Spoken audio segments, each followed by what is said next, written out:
Welcome to the Yellow Chair Collective podcast. We are your hosts, Soo Jin and Linda Yun. we are the co-directors of the collective. Today, we're diving deeper into the world of eldest daughters, specifically what it's like to navigate romantic relationships when you've grown up as the eldest daughters in an immigrant family. We're joined by two of our group facilitators and amazing clinicians, Helen Garcia and Esther Lee, both licensed clinical social workers here at the Yellow Chair Collective. They bring not only the clinical insight, but personal experiences into these conversations. Hello, Esther and Helen. Hi. Welcome back. Yeah, excited to be here. Thanks for having us.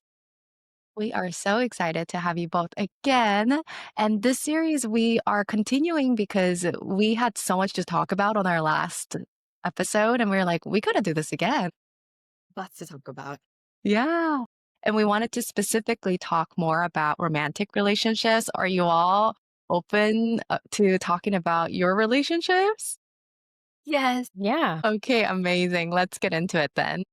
Hi. So welcome everyone. So we're gonna start with a icebreaker question. So what is your love language now, and what did you think it was growing up? So I'll go first. My love language haven't really changed over the years. Is I like to joke. I'm like I have two top love languages, and either missing one or the other. Sorry, like I don't feel loved. I have word of affirmation and gifts, and then I think Susan knows it very well, and my husband, and anybody close in my life. I would love to hear from our guests, Esther and Helen. What about both of you? What is your love language? Yeah, if I could follow Linda, because I have very similar experience of love languages, I think, in terms of giving and receiving. I think giving has always been acts of service. Like, since I was young, I grew up as we talked about, I grew up as a pastor's kid. So, like, service was the ultimate, service was expected. That was the baseline. And then from there, we always had to go above and beyond. So, giving has always been an act of service, but there was also that intersectionality of growing up as a lower income immigrant family where I think my primary love language in receiving was gifts too. There were so many things that I wanted that my parents just couldn't. Like, we had all the basic necessities, fortunately, but like all the extra stuff just wasn't available to us. And so when I was younger, this was how I wanted to be loved. But then as I've grown older, and probably also partially because I make my own money, my family is much more financially stable. I want to receive more acts of service too. I kind of receive love in the same way that I give. Yeah, well, my love language has changed a lot over the last couple of years. Like growing up, it used to be quality time. And then I noticed that recently it's been like physical touch and what else? And gifts. So I like love giving people gifts. So that's like one of my favorite things to do. I think I love the look of surprise that someone gets when they get a gift. They're like, "Oh, you were thinking of me." Or like, this is a memento. Or like I love buying someone coffee when like we go out to dinner. It's like some of my favorite things to do. And then I think I love receiving just like hugs and like that's like my favorite thing too. Uh, it's changed a lot, I think, because with just like life experience, I guess you just require different love languages. So that's mine. Yeah, Yeah. yeah. I feel like different phases of relationships and within relationships can call for different needs too. I feel like mine is also acts of service in both receiving and giving. So I feel incredibly loved when, like, for example, when I come home and the house is like really clean, all the dishes are done, everything's put away, like the laundry has been done. It's like the best feeling. And so one of the things that I do before I travel is like I try to clean up the house as much as possible. And so then when I come home from a vacation or a trip, then I feel like I'm like coming home to something that's like really neat and nice, like a gift to myself. Because it's already such a comforting feeling to come home anyways. But then to come home to a clean, neat house, it's like the best feeling for me. So that's definitely my love language. I do the same thing, but so I stress myself out a lot right before I leave because I want to make sure that everything is good. Do you think that's like an Asian thing? Because I noticed when you were talking about that, Soo Jin, I do that too. Like, I feel like it's rude if I don't take out the trash, I don't clean the sink, I don't do the dishes before I leave. Is it an Asian thing or is it just a cleanliness thing? I don't know. Yeah, like common decency, you know? Yeah, why would you Yeah. want your trash just sitting there? Yeah. But maybe it's like an overt sense of responsibility thing too, and especially in Or given the theme, maybe it's an eldest daughter thing, you yeah. know? Perhaps.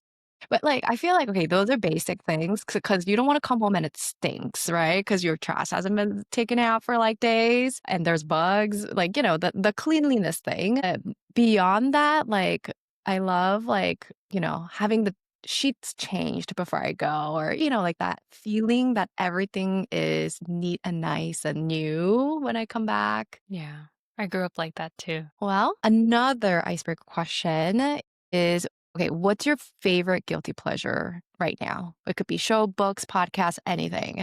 Mine is because I'm attending Linda's like IFS training right now. I really am obsessed with Dr. Frank Anderson, who's like a trainer in IFS. The reason why it's like a guilty pleasure is because I try not to I'm getting really bad at it because Esther knows I love reading a lot of like mental health clinical books, but in my free time, I'm such a nerd. But like I really love this Audible book by Dr. Frank Anderson called To Be Loved, and he like really opens up about his history of family trauma, his like self-suppression of his sexual identity, and then eventually like really dealing with some of the trauma that he's experienced as an oldest child of an Italian family. So it's a guilty pleasure because I'm like, dang, am I that like straightforward that I like love to do what I do and also read about it too. You know what I mean? I don't know if that counts as guilty I pleasure, know. Helen. Right, right. Yeah, yeah. Is it You're such though? a I feel A guilty. plus student. Lifelong Yeah. learner. It's hard to like, as much as I try to like not do anything, I was at my grandma's house the other day and I was like, oh my gosh, like I get to take courses and not get interrupted. Yeah. I feel like I'm so Have you unrelatable. Go ahead. Ella, do you have anything that's like you're watching or reading something and you're like, "This is so toxic, but I can't stop." Have you ever experienced what real guilty pleasure is for us? Yeah, The Bachelorette, The Okay. Okay, Kardashians. okay, okay, okay. Right now, it's like I love going on YouTube and like watching scenes of the Kardashians and like seeing them fight. And then there's this really great like parody called The Bodashians. Oh no. It's like fake Kardashians. This comedian and is like, my gosh, that's so sick. And then like background music, dun dun dun dun dun dun dun dun, dun, like, yeah, Kim, that's so sick.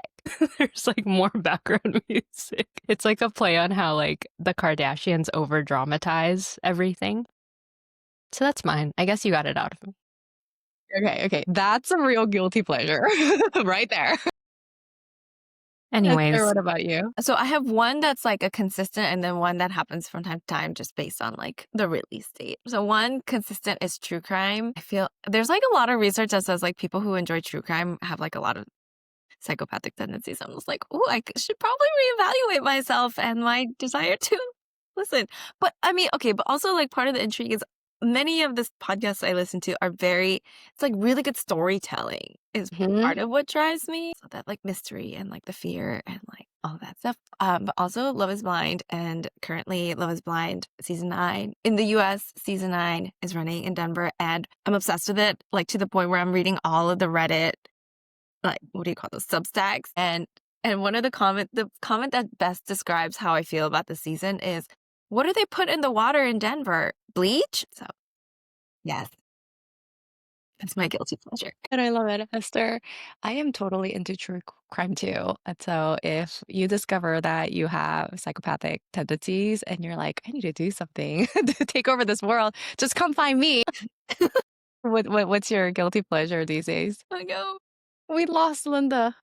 oh, If y'all like true crime, there's this really great movie that's free on Netflix and Amazon Prime called Copycat. It was a movie released in the 1980s, and it's all about this like serial killer that copies all of the famous Oh, like no, serial killers. Have you seen the trailer? I haven't seen the trailer, but I know that this like the real life story. Yes, Yeah, I've heard of it as well. Yeah. it's really good. I highly recommend it. There's one about we lost Linda. um, have you guys seen the one about the high school girl who was being bullied by a catfish and then turns out Yeah, yeah. It was the mom. I told Soo Jin Yeah. about it. Okay, yeah, I haven't seen it, but yes, I've been hearing so much about it. So For sad. and it's I mean I think the saddest part is even after it was all found out and did it like the daughter is still like, no, I still want my mom around. She's my mom.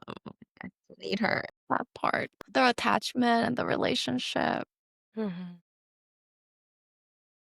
All right. Well, so we're spending a lot of time on, talking about our guilty pleasures, which is so important for us, right? To be able to have time that is not productive, Helen.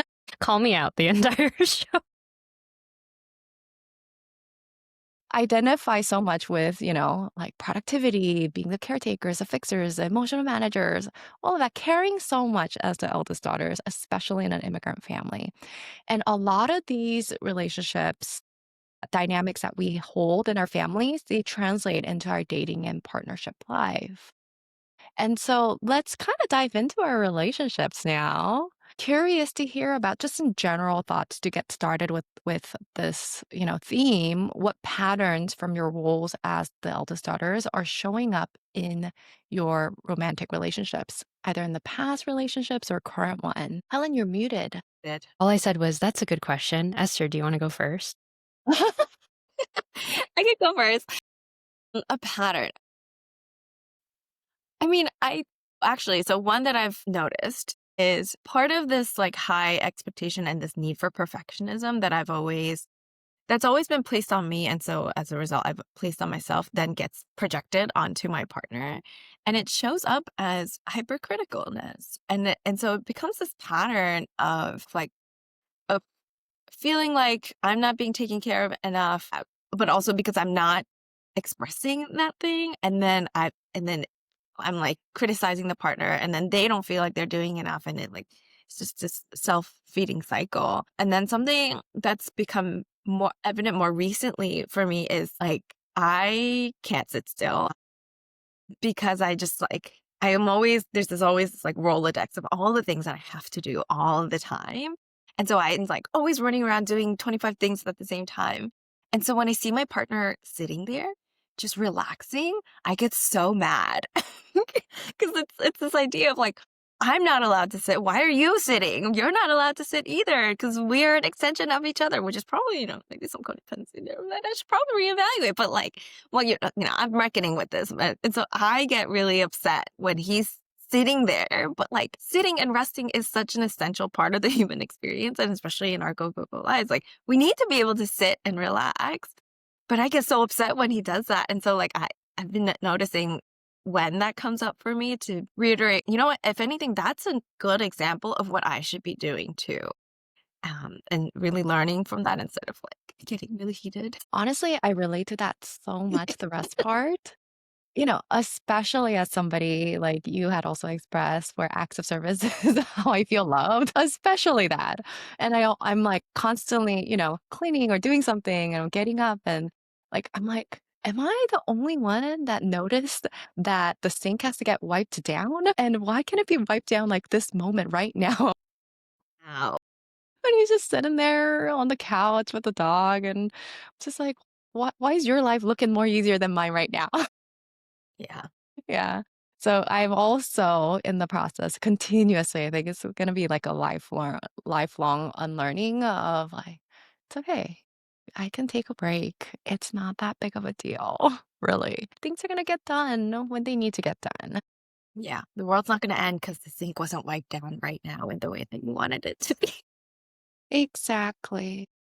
To that point, I feel like I've had to learn to communicate when I want something done. My husband is really good at noticing my facial expressions, and so he'll look at me and he'll go, "What's wrong?" And I was like, "Nothing." And then he'll go, "No, what is actually wrong?" And then I'll say like, "Well, the bed's not made, the dishes aren't done, and I have to be at work in like 5 minutes." And he's like, "Okay, I'll do it." And it's just like I have to learn to communicate what I need in a specific moment because I think as an eldest daughter, um, I put a lot of pressure on myself to be on time and to get things done myself. And so I think just being able to like ask for help and being able to like delegate or offload things has been like a really essential part of learning to navigate marriage for me.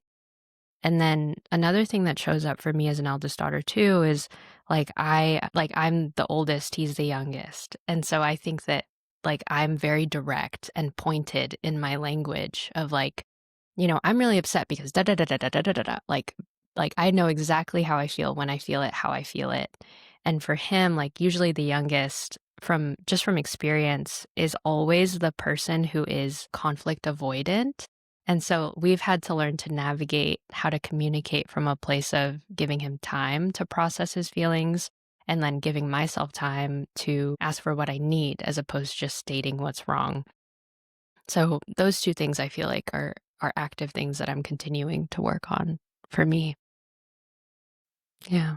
I mean, going off from that, I know previously off camera we talked about a lot of oldest daughters in female male relationship ends up with youngest son. That's a common dynamic, and then we can talk about more about that. But let's talk about our partners. What sibling order did you end up partnering with? I also have youngest son as my spouse. Same. I already said it. My partner is also the youngest son chronologically, but his older sister is special needs. And so he does hold a lot of that eldest child responsibility. It's really interesting for me because my spouse is the eldest son, and has 2 siblings, but they have his youngest is the daughter, so it's son, daughter. So then the youngest daughter acts like the eldest daughter actually of the family, taking up a lot of responsibility as the only daughter in the household. So then as like a default, both of the sons just act like they're they're the younger siblings. Yeah.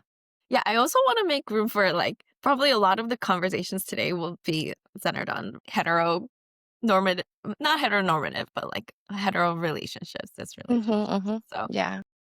limited there, but hopefully we speak to the spectrum of relationships. Also to that point too, Esther, I think a lot of when we talk about eldest daughter, we often talk about being the firstborn or the first daughter in the family. But Soo Jin, you made a really great point of there are siblings that take on that responsibility of being the oldest and taking responsibility. And that's exactly what we talk about in eldest daughter group as well of like just because you are in the middle, like some siblings may be struggling with addiction or special needs where certain siblings have had to step up and take on ownership that should have been for the firstborn. Yeah. But should it be? Wait, tell me what you mean by that. Is there is does there need to be a specific role taken by the eldest for just being the eldest, though? Why is Deep. that the default? Or does that have to exist at all? Of like this Mm. one child who takes that responsibility. Right. Yeah. Why is it that that role, responsible one, quote unquote, right? Or the caretaker role, quote unquote, of the siblings have to exist at all as just one individual is uptaking instead of a dynamic that's shared between all of the family members to take care of each other. Okay, next question. uh, so with all that, how did cultural or family expectations shape your view of love, dating, and even sex or emotional vulnerability for you all? As I was listening to everyone here, I was also thinking about like how our cultural expectation that is embedded in our families might have affected us, right? The roles that we have taken on. Because in Korean culture, there's a lot of emphasis on like the oldest daughter and then 장남 too, but the male oldest son has a little bit more, it's different than eldest daughter. And then there's some overlaps too, like in terms of like carrying this responsibility. Like my earliest memory, right? I was told as soon as I had a little sister, like just 2 years apart, that like you're 언니 now, which means older sister. You have to like be nice. You have to take care. Like those little like messages were implanted even like young age, and I don't know when I start hearing, but then that eventually become like I have to be the role model, like I have to be the mother when I'm not there for her. I have to be the leader, like I set the president for like everything my younger siblings and cousins will be doing, right? Like that pressure on me to be this perfect daughter because everybody's looking at me because I'm the first one, right? And then like I'm the first one to have to figure things out. Like things got harder when we immigrated because like I was the first one who had to navigate in the US, like the school system, going to college, getting a job as a graduate of the US system. Let me rephrase it. Um, as we immigrated to US, things got even more harder because I had to navigate the school system, going to college, and etc. Like all the life experiences, like first, and there's a lot of pressure my parents they put like to figure it out, so I can show my sister how things are. Um, and that like role being 언니, older, that was just reminded over and over again, especially when my sister was having she went through a lot of trauma, like especially during the college. And then she really felt lost. And then they really put that responsibility on me to help her out, like help her figure out and then help my parents out to help her. So that being the oldest, like, they had a very specific image of it, uh, which they also had because my parents, like, as a reminder, both oldest, like oldest daughter and oldest son, and then they took that seriously, so they really, like, passed that role on to me. I feel like I see myself carrying that into the marital life, of course, right? In the ways that I am almost now viewed as the eldest daughter in this new family of my in-laws. Because like I said, I married a oldest son, right? And so when there's any kind of need in my in-laws family, and when there's something going on, right, in my in-laws families, of course, the youngest daughter was the one that was kind of a go-to daughter to resolve everything.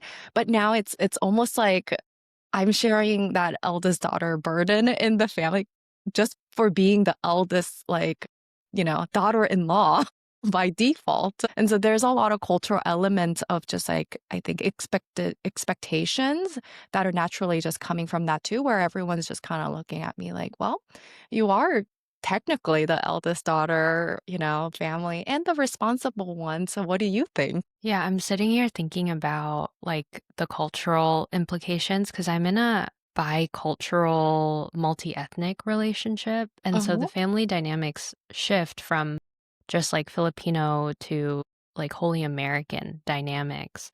And so like um my husband is from the Midwest, and so the dynamics are very different. And I think he is often surprised by the amount of care and I guess you can call it like blind faith and effort to like constantly show up for people. Where in typically in white families, there's no expectation that you should be present at all times. And so for me, like I've seen my family every week, like I check in with my mom. My family and I are always talking. And so I think for him, he's actually been influenced by like my constant checking in. And so he started to call his family more often and be present with his family. And then there's also like the element of sickness in the family and just like Parkinson's disease and on his side. And so a lot of it has been like elderly care from a distance and like the element of for me, like I think that I'm very vigilant. I notice things. And so in our new family, just like taking the time and effort to let someone know that you're thinking about them, that you care, that you're checking in on them is a really big element of what I feel like I've brought into the marriage. But I think being married to someone who doesn't have the quote unquote expectations that were put upon me, it's almost like I'm finding myself as like a fish out of water of like, oh, I didn't understand how much stress I put myself through day in and day out. Um, and how like the expectation doesn't always need to be met. And so constantly like reinventing and questioning my identity and like what what it looks like to be the oldest, to what you were saying, Sujin, of like, do I have to do that? Like, do I have to say yes all the time? Which has been, like, challenged by my husband. So it's actually been really healthy being married to someone who is the youngest and, like, having to navigate that and learning to have, like, elements of fun in my life. I've noticed that I've gotten a lot more relaxed, a lot less pressure on myself. There's still, like, similar to what you've noticed right now, like, parts of my productivity, like get things done, personality will continue to show up in my personality. But I think I feel like fundamentally changed by him and I feel grateful. Yeah. Yeah, I relate to so much of what you're saying, Helen.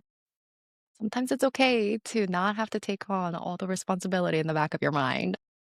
Yeah, definitely. Esther, what about for you? I would say my experiences are pretty similar to Sujin's of like, now I'm the eldest daughter of two families, which is, but it's also like because I have a partner who shares in that sense of value of showing up for our families and like being that connection to so many different aspects of their life. We get to share in that together of like I show up for his family and start in it's like we play to both of our strengths. Like he's always at my parents' house like fixing stuff and I'm always at his parents' house helping with administrative stuff because they struggle with that. And we are at I guess multi-ethnic Armenian, so like a lot of overlap with Korean culture, but also very different. But a lot of similarities, especially in that sense of like immigrant struggle, language and cultural expectations, communication. I think we really, a strength of ours is that we're able to show up for each other in a way that makes sense for each of us. Yeah. You know, as we're talking about all of this and how much we've taken on, and Helen, the comment about having fun and learning to do all of that too. So, my question is like, was it hard? Was it hard for everyone to trust or to feel safe, to love, to be vulnerable? These are all elements that I feel like a lot of us really struggle with. Well, whether we're eldest daughters or not, right? And so I'm curious to hear about your experiences of how you're overcoming, things that you're struggling with, whether that's trust or vulnerability or feeling safe in relationships. I was always the person who like dropped my boyfriends like Yeah. after 2 months, like, we're over. Why? Because I'm done. Looking back at it now, I think I was very heartless because it was coming from an element of like I didn't find interest in the person, but I kind of felt like it was hard to trust and it was easier to not have deeper intimacy with someone, and so I would just date for fun, right? And I think it got to the point where my best friend finally had her first baby girl and like I felt her like on my chest that I started to realize like I think I'm open to finding like true love. But even in my marriage, we constantly have to communicate like because his mom is a therapist, like, he has an element of emotional intelligence that I'm really grateful for, and he starts to notice when I start to pull away or start to have, like, ruminations of distrust, and, like, growing up, I was always taught, like, "Don't love too much," like, "Don't care too much," like, "Always keep a fair distance," like, "He should love you more than you love him," which, like, is more about power than it is about love, right? And I think learning to almost like come from a realized place of like real honest relationship is coming from an element of just like fundamental care about who the person is. And so for me, like, it's been a really courageous act to communicate when I start to feel afraid or when I start to feel like if I love this person too much, he'll leave and I shouldn't care that much about this person. He might cheat on me, he might do this, he might do that, right? And so to like love is such a like I heard someone say this like love is an act of surrender because when you really love someone, you're vulnerable and you're at such an open place. So, yes, like it has been like a journey of trusting my partner and, it's constant. Like I feel like trust is a lifelong process.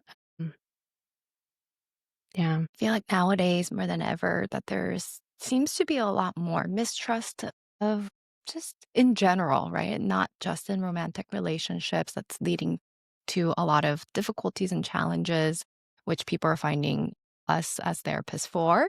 But just in general in the world, that there seems to be a lot more mistrust and vulnerability seems to be almost seen as a weakness, right? And it's a culture that we've also learned as well growing up. Esther, I'm curious to hear about you and your journey. Yeah, I've also scrapped. Okay, so my favorite quote I think about building relationships is Thich Nhat Hanh's. I'm gonna pull it up so I don't butcher it. Have it prepared. You must love in such a way that the person you love feels free. And the reason that that speaks to me is I think, especially growing up as the eldest daughter, growing up as the pastor's kid, it's been hard to access that true freedom and genuine expression of myself because there's always so many expectations that were placed on me and like everyone else's expectations of who they think I should be, which I've definitely picked up on, like, because that was my norm growing up. But if we are able to really show up for people in a way that there's reciprocity, but also they're able to be their true form of who they are and be able to water that garden, to say, it, re- it allows for more genuine connection and more intimacy in that relationship building. So, but also vulnerability precedes trust. And so we need to be, as eldest daughters, and at least I'll speak for myself, as an eldest daughter, one of the things that has been the most challenging for me is asking for help or even recognizing when I need help. And one of my eldest daughter friends, we talk about this all the time. And so fortunately, she's a friend who's very close and around a lot. And so she'll check in with me, like, be like, Esther, what do you need? And I'm like, nothing. I don't need anything. And she's like, what do you need? Okay, I'm going to do X, Y, and Z. And so, like, in asking for help, it's a lot of that vulnerability of like, actually, I'm not someone that can do everything by myself. But every time that we are able to access that vulnerability and give people an opportunity to show up for us, it creates that trust and it creates that more real relationship.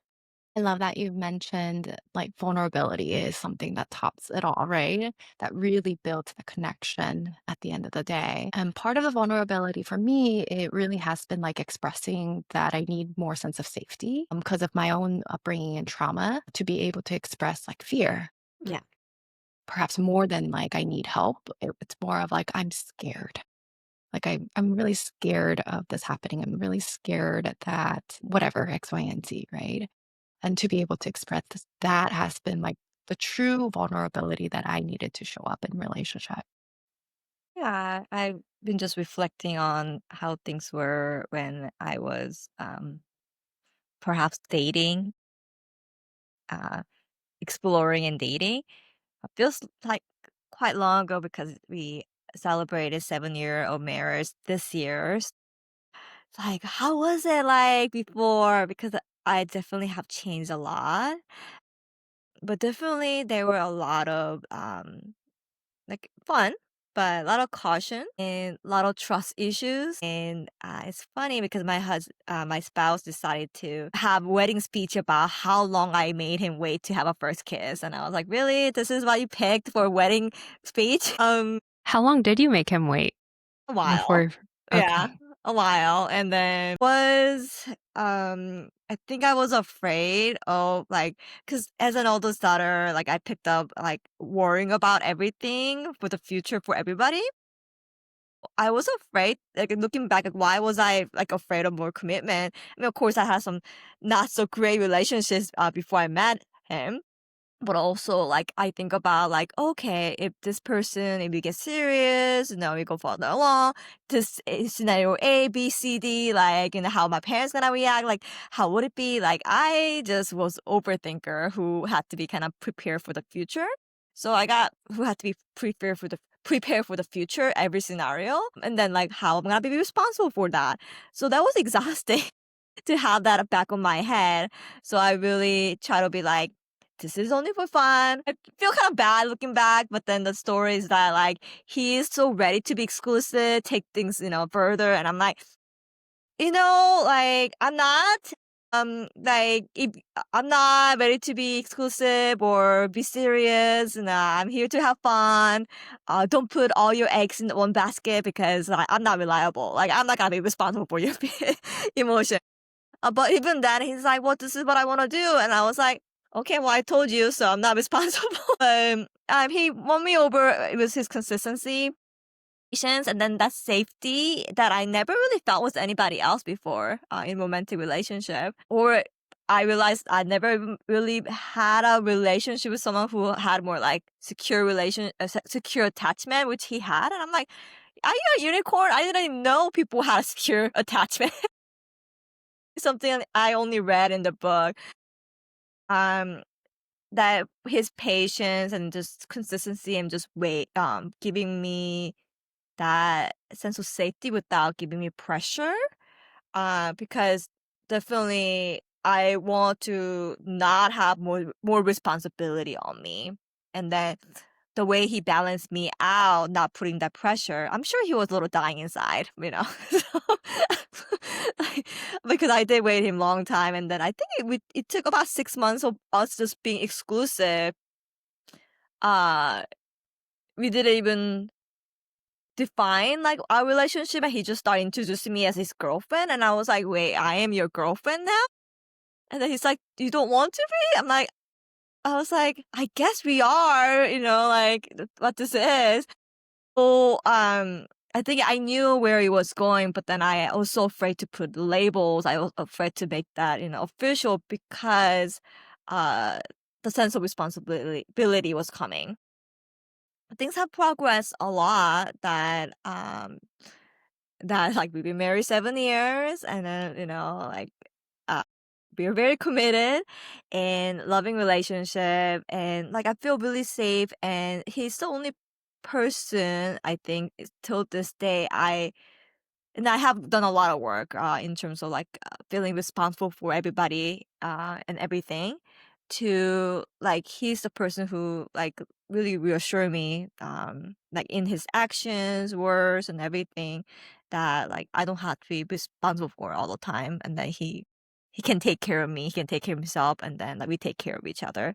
So it's really interesting looking back, the relationship I was able to have, that made me feel very like it's an unburdened space that he was able to create in this relationship. And of course, there are some things around, with my in-laws and extended family that does come with that other people shared. But yeah, I really, it was the first place that I feel secure. And then I'm like, okay, I don't have to be responsible all the time, and then he can pick up. So yeah, I really appreciate my spouse.